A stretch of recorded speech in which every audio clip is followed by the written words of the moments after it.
This time I'd like to show you an everyday job using Cromax Pro base coat with Cromax Pro blender.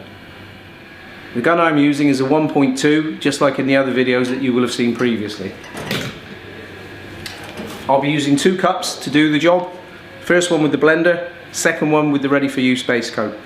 In this case I'm using the standard blender and I've adjusted my base coat to have the same speed. We do of course have slower versions should the climate dictate it. Firstly, I'm going to spray the blender to the blend panels, here and here.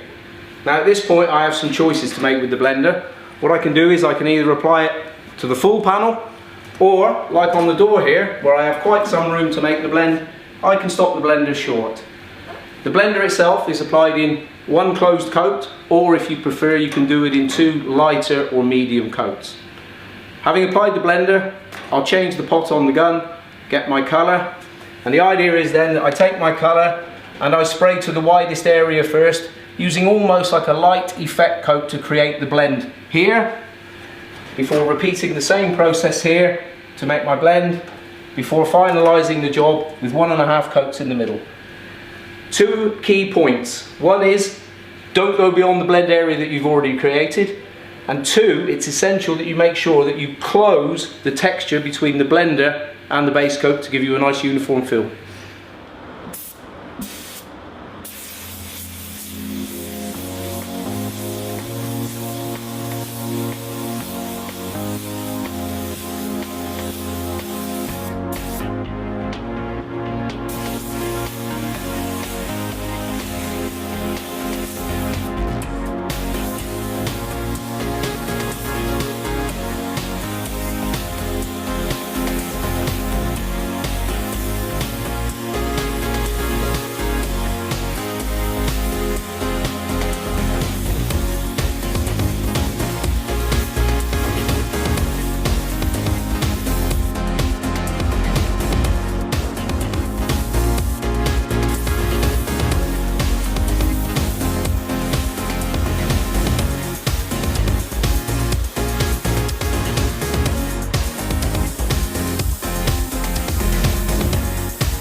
Let's take a look at the base coat now then before we flash it off in readiness for clear.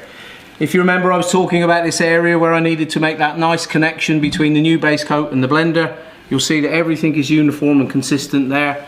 Nice structure on the repair panel, everything looks good. Coming down into the second blend panel, you'll recall I came out here again. I don't see any issues with mottling, clouding, no sign of any halo. So I'm quite happy with that. I'm going to flash it off now, ready for clear coat. Here's the base coat then, just after flash. Let's take a quick look at a couple of things before I apply the clear. You remember in the wet condition I was showing you this area where I spoke about this connection between the base coat and the blender to make sure that everything was uniform and consistent. Well, if you take a look, you can see everything is super smooth, no problems at all, no coarseness, no openness. Can have a really good surface there for the clear. Let's take a look at the door itself where the repair was. Very uniform base coat appearance.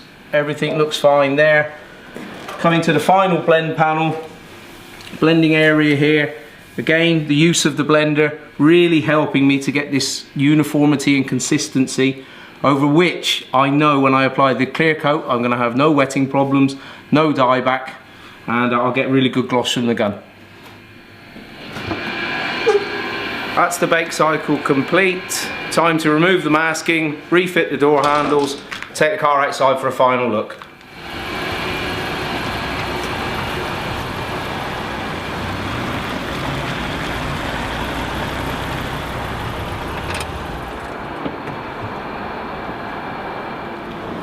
let's take a look at the final job then before we give it back to the customer. As you can see, looking closely, good blend, no halo, no sign of any clouding or mottling, nothing to be unhappy about there. Very good mottling control, effect orientation on the door, perfect hiding in 1.5 coats. Similarly on the rear fender, the transition into the blender, everything is very smooth, just what we're looking for. Thanks, see you again soon. It is important to check the climate before adjusting the base coat. Refer to the TDS Climate Guide to help you. Choose your blender to match the setting of the base coat. Apply your blender to the areas surrounding the repair.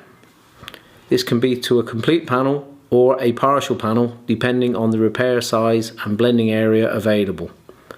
Do not allow it to flash off before applying your base coat. Apply a light effect coat to the widest point, finishing inside the blender. A second light effect coat is sprayed inside of the first, ensuring the blender and base coat are merged as a continuous film. These two coats complete the blending process. Apply your base coat as normal over the repaired area.